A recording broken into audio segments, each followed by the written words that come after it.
So the TISA will have a big effect both on the countries that are in it and the countries that may be asked to join it, or if it comes into the World Trade Organization, then all the 150 plus World Trade Organization countries.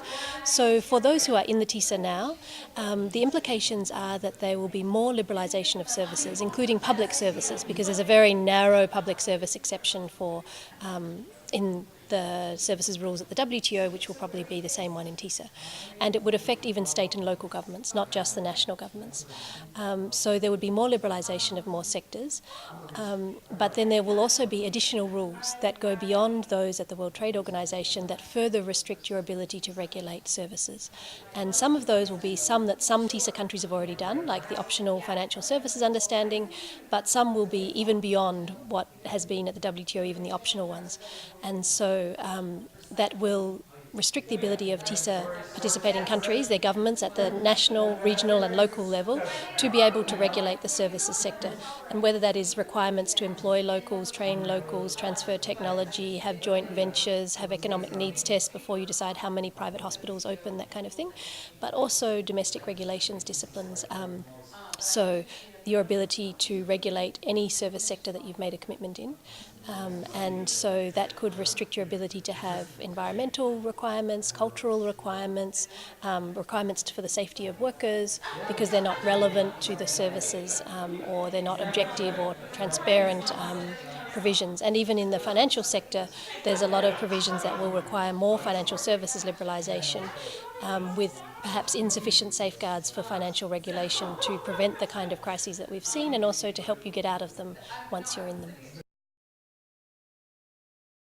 The TISA is not finished yet. They're still negotiating, and countries have withdrawn. So, for example, Singapore was in the TISA negotiations, then they withdrew when they decided it was not in their national interest. So legally and politically, you can withdraw.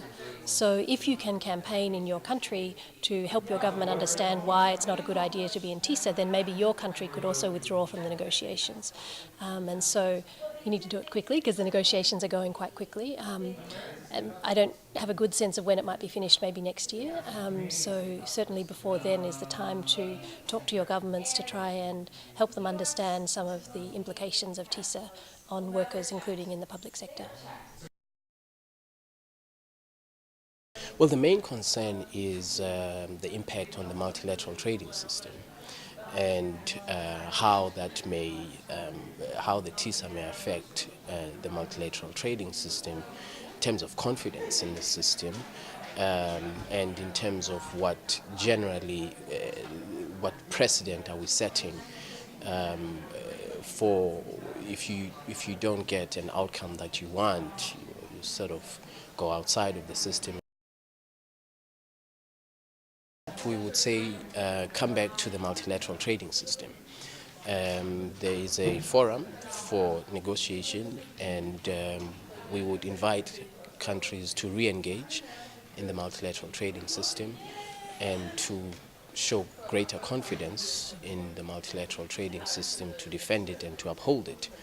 And we think that where there are difficult issues in the negotiations, where they are taken outside of the multilateral trading forum, that has a weakening effect on the WTO. That is how we see it. We don't ever enter into a discussion about whether or not public services is covered because in our minds it is simply outside of reach of the GATS. The TISA has some potential, but a lot of problems and a lot of things that we're concerned about. In particular would be if it includes commitments for Mode 4. And Mode 4 is the movement of natural persons across borders.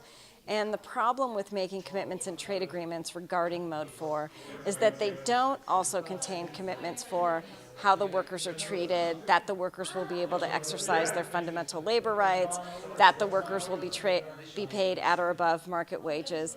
And there's a lot of damage that can be done to migrant workers and to nationals of a country with just commitments to large numbers of visas without corresponding commitments by the countries for how the workers will be treated.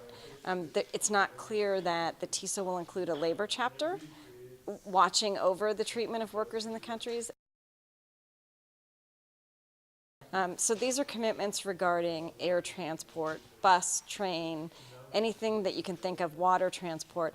And there are a lot of reasons why we think countries would want to maintain public provision of those services or strong regulatory provision of the private, strong regulatory procedures of the private provision of those services.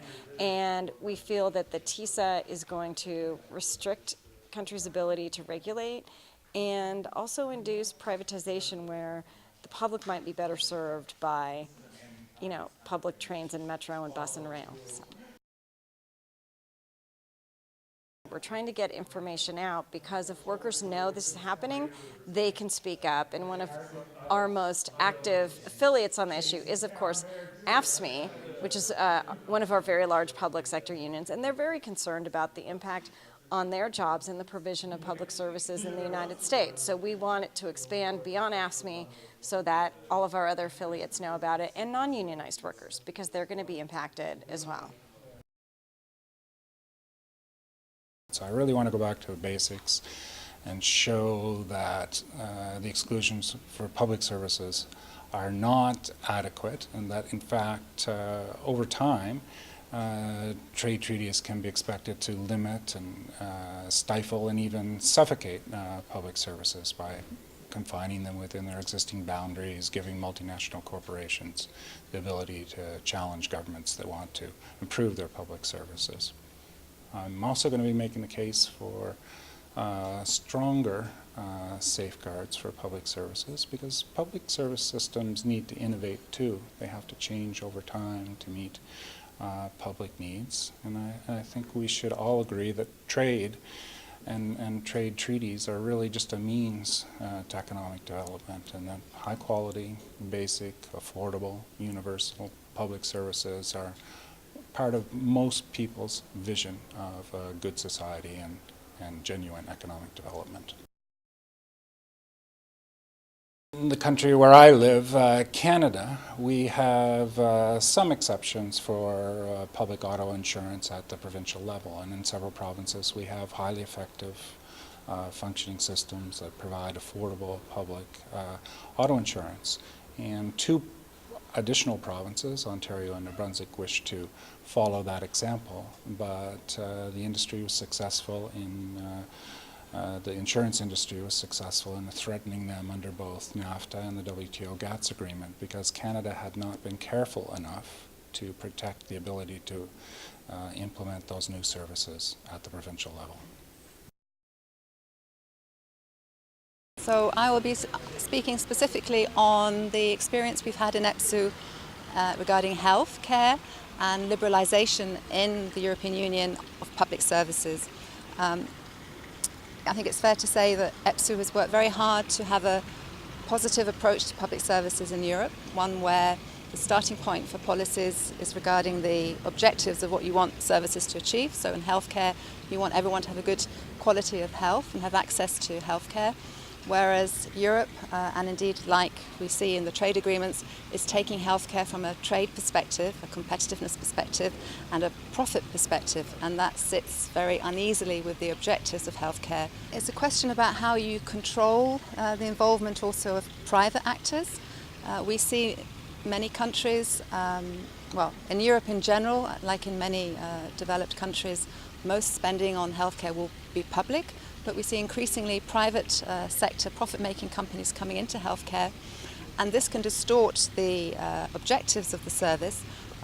One or two examples, perhaps cherry picking. This is a well-known tactic where private operators will only want to take part of a particular service, say elder care, may be interested in more needy old people because then they have more subsidies, more money from the public authority. And people with less needs may find it then harder to get access to care. Or you could have perhaps rural areas where private operators don't want to be present, and then you don't have enough services being provided. So I think what we want to see in the trade agreements is actually that healthcare is excluded, as with other public services, so water, education, anything where public authorities should have more responsibility. It's not always about the right of public authorities, it's their duty to make sure that people have access to these services so that they can change and adapt regulations according to the needs of citizens and are not tied into agreements with companies where their own possibilities to shape the service are limited. It sometimes sounds rather abstract, but one example I'll mention this afternoon is to do with a bilateral trade agreement between ex-Czechoslovakia and the Netherlands, where the government at the time invited a lot of private operators into the country to provide health services. Then the government changed. The new government wanted to have a more publicly orientated healthcare policy. It tried to oblige the private operators to reinvest the profits they were making from the service, at which stage the private operators invoked the trade agreement between the Netherlands and Czechoslovakia and took the government to the courts, to well, they're not judicial courts, but they took them to the investor protection courts. And this, we think, is not correct. Well, I will be speaking specifically about shale gas and unconventional gas extraction and what the link is between trade issues and hydraulic fracturing. I think it's very important that people understand that the negotiation of these new trade agreements might impact and might lock some governments into developing these shale gas resources and leave very little policy space to either get out from unconventional gas development and really invest in renewables and energy efficiency. And so I think by developing some things like investor-state dispute resolution mechanisms and other trade-related mechanisms, we might be able to, well, oil and gas companies might be able to really challenge governments on their decision to maybe pull out of shale gas or impose stringent environmental standards on the oil and gas sector. And so this is our main concern.